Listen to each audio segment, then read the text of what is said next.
اگه ساختن روند هارمونی جذاب برات سخته، یا اگه وقتی یه آکورد رو انتخاب میکنی نمیدونی آکورد بعدی کدوم باشه که بهتره، این ویدیو برای توه، چون قراره هوش مصنوعی به جای تو این کار رو انجام بده.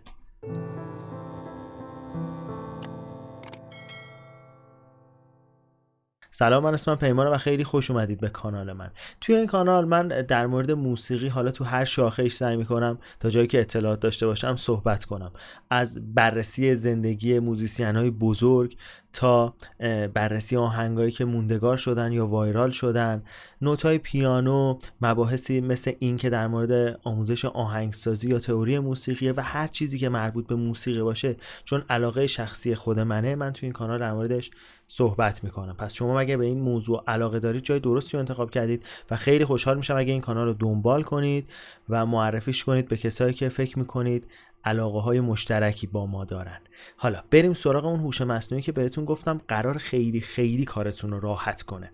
اول اینو بگم، این کار به درد چه کسایی میخوره؟ تنظیم کننده ها خب شاید اصلی ترین مخاطب این ویدیو باشن، کسایی که دارن یه موسیقی رو تنظیم میکنن، قراره آکوردها رو پشت سر هم بچینن و موسیقی رو به جلو ببرن. این هوش مصنوعی خیلی بهشون کمک میکنه، اما فقط برای اونا نیست. آهنگسازها خیلی این هوش مصنوعی به دردشون میخوره. چرا؟ چون اولا اینو بگم، آهنگسازا خودشون به دو تا دسته تقسیم میشن: کسایی که اطلاعات موسیقی دارن، کسایی که اطلاعات موسیقی ندارن، اونایی که صرفا با احساسشون دارن آهنگسازی میکنن. این هوش مصنوعی خیلی بهشون کمک میکنه. چرا؟ چون میتونن حداقل با آزمون و خطا که شده، چون خیلی راحته، حالا جلوتر نشونتون میدم چه جوریه شیوه کار کردن باش، خیلی راحت آکوردهای مختلف رو تست کنن، امتحان کنن، برن جلو و این بار ملودی که دارن میسازن همراه بشه با یه روند هارمونی که خیلی هم غنی‌تر میکنه ملودی رو، هم کارو ساده تر میکنه، هم دست و بال اون آهنگسازه رو بازتر میکنه. کسایی هم که آهنگسازی بلدن، یعنی تئوری موسیقی رو بلدن تا یه حدی، دو تا خوبی براشون داره. خیلی‌ها رو من دیدم کار آهنگسازی انجام میدن، کارشون هم خیلی قویه، اما مثلا یه سری آکورد ساده رو روی گیتار بلدن، مثلا میان یه لامینور میزنن و سعی میکنن روی اون حالا ملودی رو بسازن، اما دیگه بلد نیستن که مثلا آکورد لامینور اد 9 مثلا بر پایه می رو چجوری اینو باید اجرا کنن که. ولی این هوش مصنوعی این کار رو انجام میده و باعث میشه خیلی محدوده کاری ما بازتر بشه، خیلی دستمون بازتر بشه برای ساختن ملودی های مختلف. این قضیه خیلی کمک میکنه. کسای دیگه‌ای که این هوش مصنوعی میتونه خیلی بهشون کمک کنه ترانه‌سرا هستن. اونا میتونن بدون داشتن اطلاعاتی راجع به هارمونی و با یه اطلاعات خیلی کم راجع به تئوری موسیقی چیکار کنن؟ یه روند هارمونیک قشنگم بسازن و توی ترانه بعدیشون اون ترانه رو همراه کنن با یه ملودی، همراه کنن با یه خط هارمونی، و به جز اون خود این چینش آکوردها، این روند هارمونی که داره پیش میره، خود به خود باعث میشه که ترانه هم جلو بره و ایده های خیلی بیشتر و جذابتری هم به ذهن اون ترانه سرای خطور کنه و کلا میگم قشنگ زمین بازی رو خیلی بزرگتر میکنه، دست و بال آدمو خیلی بازتر میکنه. خب حالا بریم راجع به این هوش مصنوعی که این همه ازش تعریف کردیم صحبت کنیم. اول بریم آدرسش رو ببینیم. آدرسش همینجوری که اینجا میبینید cordsecai.com هستش. به محض اینکه آدرس رو وارد کنید وارد همچین صفحه‌ای میشید و لانچ اپ رو که بزنید میرسیم بالاخره به مرحله‌ای که ما می‌خوایم از این نرم افزار استفاده کنیم. توی همین قسمت اول چند تا شکل مختلف داره که ما میتونیم ازش استفاده کنیم. اینجا این مدلی داره که مدل‌های مختلف امکانات متفاوتی داره. برای ما همین ترانسفورمر ام اوکیه. حالا مباحث موسیقیشو بریم با هم چک کنیم. اولش اینجا میبینید روش هم نوشته چین سیگنیچر، یعنی میتونید میزان نمای آهنگتون رو تغییر بدید. برای ما همین 4 خوبه. اینجا میتونیم مترونوم خاموش روشن کنیم، دکمه پلی و پاز داره. این چرخ دنده رو اگه بزنید دو تا امکان بهتون میده. میتونید تمپوی این روند هارمونی، حالا آهنگ نمیشه اسمشو گذاشت، حالا همون آهنگ در واقع، تغییر بدید یا گزینه رو بذارید روی لوپ. اینو میتونید خاموش یا روشن کنید که وقتی رسید به آخرین آکورد دوباره برگرده و همینجوری اینو ادامه بده. این که باعث میشه کاری که انجام دادید رو برگردونید یا دوباره برید جلو. با این هم میتونید چیزایی که چیدید و اینجا پاک کنید یا اضافه کنید. اینجا هم دو تا چیز مهم داره که ایمپورت و اکسپورت. ایمپورت میتونید حالا فایل وارد کنید، اما چه فایلی؟ فایلایی که اینجا با فرمت خود این نرم افزار، سیوش کردید، یه پروژه‌ای دارید، حالا میخواید اون رو بعداً باز دوباره روش کار کنید یا چیز خوبی شده استفاده کنید، میتونید با فرمت خودش سیو کنید. و یه چیز خیلی خوبی هم که داره میشه با فرمت میدی هم کپی گرفت، یعنی اکسپورت گرفت، که خیلی کمک میکنه به کسایی که اینو میخوان بعداً ببرن توی نرم افزار آهنگسازی. دیگه اصلا نیاز نیست کاری بکنن، فقط اینو میدی اکسپورت میگیرن و اونجا ایمپورت میکنن، خیلی راحت کارشون رو پیش میبره. یا مثلا گفتم مثلا کسی که دارن کار آهنگسازی انجام میدن یا اصلا نوازنده گیتار یه سری آکورد چینده نمیدونه اونو چه جوری دقیقاً توی نرم افزار آهنگسازیش وارد کنه، اینجا خیلی راحت با فرمت میدی میشه اکسپورت گرفت و اینو وارد کرد. حالا بریم سراغ کار اصلی خودمون. این به اضافه حرکت بزنید یه چیز، یه مربع مستطیلی چیزی اینجا باز میشه که کار اصلی ما در واقع اینجا شروع میشه. روش که کلیک کنید اینجا یه سری آکورد بهتون نشون میده که تا بی نهایت ادامه داره، هر آکوردی که فکرشو بکنید اینجا هست. برای شروع ما میتونیم هم تایپ کنیم، مثلا اسم نوشتم، مثلا بزنیم A، میاره A یعنی لا دیز، لا مینور، لا دیز مینور، لا 7، لا 7، لا دیز 7، همینجوری و تا انتها کلی آکورد هست. یا همینجور رندوم یک کدوم رو انتخاب کنیم اگه چیزی نداریم، نگرشی نسبت به حالا ادامه کار نداریم. یا یه چیز خیلی جالبی هم که داره، یه نوت انتخاب کنیم. مثلا من اینجا می رو انتخاب کردم و میاد اینجا به من آکوردایی که توش می نقش پررنگی دارن و نشون میده، مثلا دو یا خود می یا لا.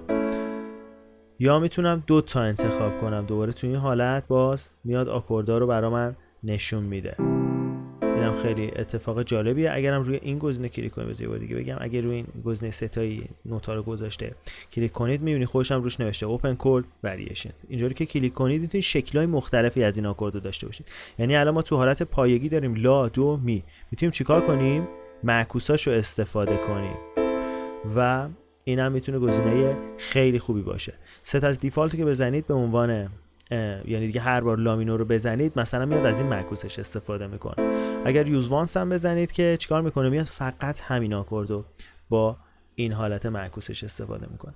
حالا ما فعلا با این کاری نداریم، میگم از این کجاها میشه استفاده. فعلا میخوایم ببینیم که چه پیشنهادایی برای ما داره، اصلا این هوش مصنوعی چی کار میکنه در واقع.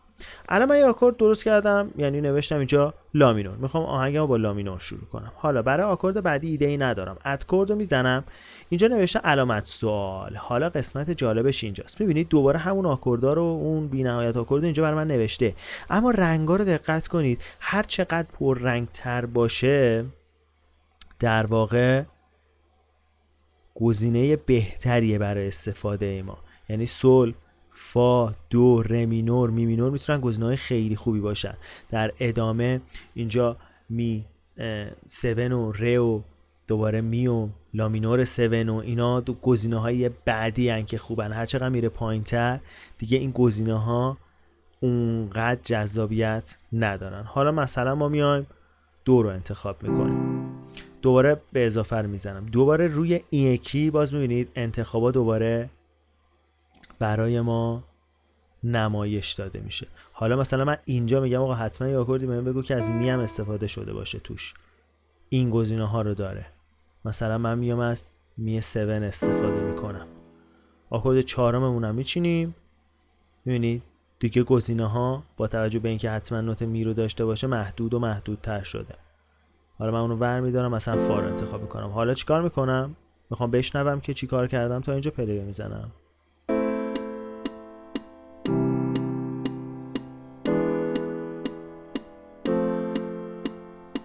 دوباره برمیگرده از اول چون دکمه لوپ روشن بود. اگرم بخوام خروجی ازش بگیرم خیلی ساده میتونم این کارو بکنم. حالا بریم که بیا همه رو پاک کنیم، بریم دوباره از اول شروع کنیم یه سری آکوردای پیچیده تر سعی کنیم بسازیم. بریم مثلا با چه میدونم، مثلا بیا فا میج 7 9، آکوردهایی که اکثرا توی موسیقی های جاز ما ازشون استفاده میکنیم. اولا که گزینه رو بزنید اینجا میتونید آکورد رو ببینید که یه آکورد در واقع 5 صداییه و وریشن های مختلفش هم خیلی راحت میتونید استفاده کنید. هر کدومو که دوست داشته باشید میتونید انتخاب کنید. و حالا برای گزینه بعدی یعنی چه گزینه هایی میده بهتون، مثلا دو ماژور 7 رو من انتخاب میکنم. دوباره همین اتفاق دقیقاً روی اینم میتونم داشته باشم، وریشن های متفاوت رو انتخاب کنم. چی شد؟ نمیتونم. آره دستم نمیدونم خورد به چی. حالا میبینید اگه بخوایم الان بریم گوشش کنیم یعنی چقدر جالب میشه با این کارهای مختلفی کرد توی حالتهای مختلف. و یه قابلیت دیگه ای هم که داره اینه که شما لزومی نداره حتما این آکوردتون کل میزان رو پر کنه. اینجا اگه دقت کنید یه میزان 4/4 داریم دیگه، ما میتونیم چیکار کنیم؟ بگیم آقا اینو 2 میزان برای من نگهش دار، این یکی رو نصف میزان، دوباره یه نصف میزان دیگه یا من اینجا اد کنم، مثلا لامینور 7 و این دوتا رو پشت سر هم یه گوش کنم. مثلا اینا میتونم یه وریشن متفاوت تر بهش بدم که شاید هم جذاب تر. بریم گوش کنیم.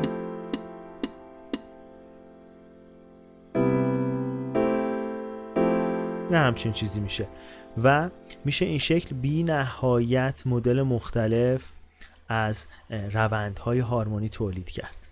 خب حالا بریم یه قسمت دیگه اینو بررسی کنیم. اگر گفتم این بالا شکل‌های مختلف استایل‌های مختلف رو در واقع بخوایم امتحان کنیم، قابلیت‌های متفاوتی رو به ما میده. اولا اینجا باید بذاریم لودینگش تموم شه، بعد بریم توی قابلیت‌های مختلفش رو بررسی کنیم. یه چیز خیلی خوبی که داره اینه که تو میتونی اینجا ژانر انتخاب کنی. مثلا من میگم آقا نوع موسیقی که من دارم انتخاب میکنم چی آهنگسازیش میکنم، کارشو انجام میدم، راکه یا مثلا پاپه، اون وقت باز هم هوشمندتر میشه اون انتخابی که پیش روی ما میذاره.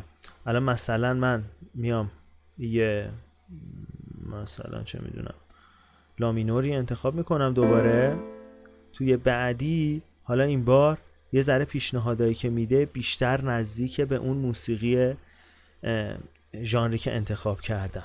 یا اینو میخواستم بگم چه کاربردی داره. مثلا من میام یه نوت رو انتخاب میکنم، شاید تو نگاه اول کار خیلی عاقلانه نباشه، اما یکی از چیزایی که میتونه روندهای هارمونیک رو خیلی جذاب تر کنه نگه داشتن اون ثبات با تاکید روی یه نوت. حالا میتونه اون نوت تونیک باشه، میتونه یه نوت دیگه باشه، اما خیلی استفاده میشه. مثلا من میام چیکار میکنم؟ این نوت می رو سعی میکنم نگه دارم. اصلا از اول درستش کنیم، همه رو پاک کنیم. من یه دونه آکورد اضافه میکنم، بذار همون 4 تاشو اضافه کنم. میخوام برم این آکوردها رو بسازم. میگم که آقا من نمیخوام نوت می توی این 4 تا آکورد مشترک باشه.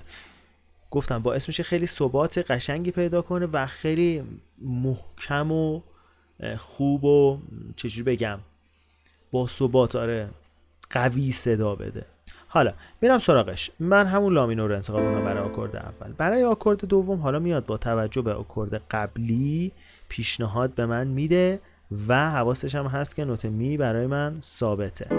حالا میرم تو آکورد بعدی، میبینی انتخابا هی داره محدودتر میشه، چون باید هم با قبلی ها مرتبط باشه، هم نوت می برای ما نگه داشته شده باشه. میبینید چه اتفاقی افتاده اینجا؟ میتونیم ببینیمش و میتونیم از در واقع وریشن‌های متفاوتش استفاده کنیم. توی آکورد آخرم دوباره این پیشنهادا رو به ما داده. من میام مثلا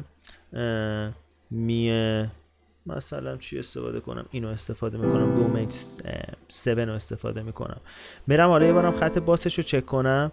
اینجا لادومی تو حالت پایگی اوکی برای من، اما می رو میام مثلا از یه وریشن استفاده میکنم که سول توش پای سول دیز باشه، بعد اینم همون فا نگه میدارم اینجام، ولی میام از این استفاده میکنم که می در واقع نوت باسش باشه. و اگه دقت کنید روند باسمونم خیلی میاد قشنگ میشه لا سول فا می. اگه اون ویدیوی قبلی که راجع به پروگرشن های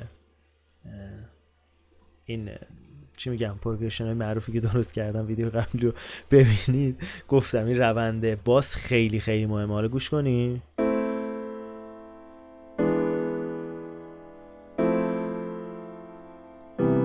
یعنی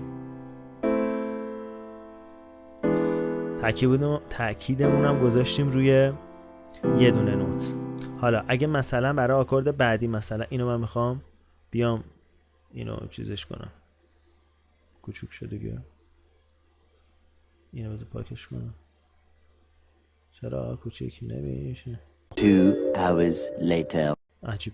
حالا میخوام توی این از 2 تا نوت حتما استفاده بشه، از این 2 تا نوت از می و دو حتما استفاده بشه. میبینید دیگه چقدر انتخابامون محدود شد دیگه. مثلا مجبوریم که بین همینا یک کدوم انتخاب کنیم. مثلا لا مینور 9 رو من میام انتخاب میکنم.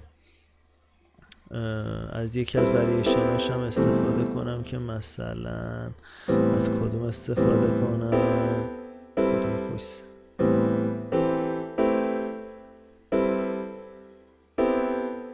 همین مثلا میتونه خوب باشه. پس این تیکه انتهایش میشه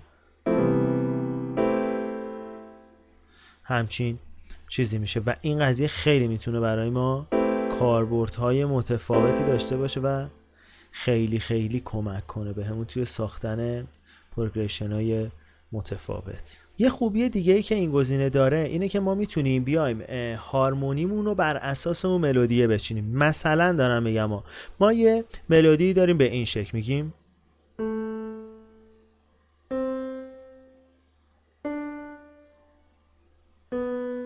مثلا.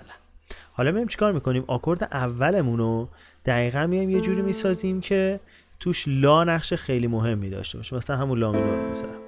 آکورد بعدیمون رو میایم یه جوری میچینیم که دو توش نقش خیلی مهمی داشته باشه. مثلا فا.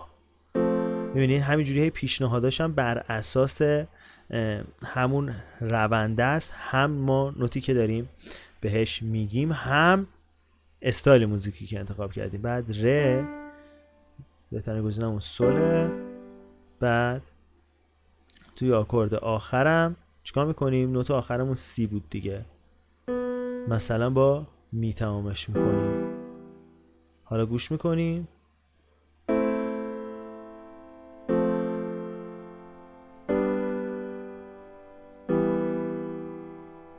و دقیقاً میشه دقیقاً اون ملودی که ما ساختیم و بیایم روی این روند پیاده کنیم. اگه این دوتا رو هم جابجا کنیم که میشه دیگه همون پروگرشنی که راجبش خیلی تو ویدیوی قبلی صحبت کردیم. لینکش هم اینجا میذارم اگه دوست داشتید ببینید. پیشنهاد میکنم ببینید، ویدیو خیلی خوبی شده. پس این شد کار کردن با این نرم افزار. حالا ما خیلی راحت میتونیم اینجا خروجی بگیریم ازش، یا با فرمت خود این برنامه یا به صورت میدی که بعدا توی نرم افزار هم استفاده کنیم و کارماراشو انجام بدیم. من یه سری ویدیو ساختم در مورد مباحث هارمونی. حالا اینم یکی از اونها بود، امیدوارم به دردتون خورده باشه. توی این سری ویدیوها من قصد دارم مباحثی که توی هارمونی مباحث پیچیده یعنی باید از لحاز تئوری موسیقی و مبحث هارمونی آدم قوی باشه که بتونه اینا رو تجزیه تحلیل کنه رو خیلی ساده آموزش بدم. چون ساختن این کورد پروگرشن ها یا این روندهای هارمونی یا توالی آکورد شاید بهتر باشه به فارسی بگم، برای خیلی از آدما که من میبینم کار آهنگسازی میکنن، به خصوص کسایی که کار آهنگسازیشون رو صرفاً با نرم افزار کامپیوتری انجام میدن و اصلا همون شکلی یاد گرفتن و وارد شدن، خیلی این کار سختیه. اما این تو این سری ویدیوها من سعی میکنم با زبون ساده یاد بدم که چطوری میتونی این روند رو پیش ببری. این ویدیو که راجع به هوش مصنوعی بود، یه ویدیو دیگه ساخته بودم راجع به یکی از خیلی پروگرشن‌های خیلی معروف مخصوصا توی موسیقی فارسی خودمون. لینکش هم میذارم اگه دوست داشتید اونو نگاه کنید. خیلی ویدیوی به نظر خودم جالبیه، میتونه یه دید خیلی خوبی بده به کسایی که دارن این کار رو انجام میدن. ویدیوهای دیگه‌ای هم میسازم، پروگرشن‌های معروف دیگر رو بررسی میکنم. اگر از این ویدیوها خوشتون میاد لطفاً بهم بگید که بازم این شکلی ویدیو بسازم.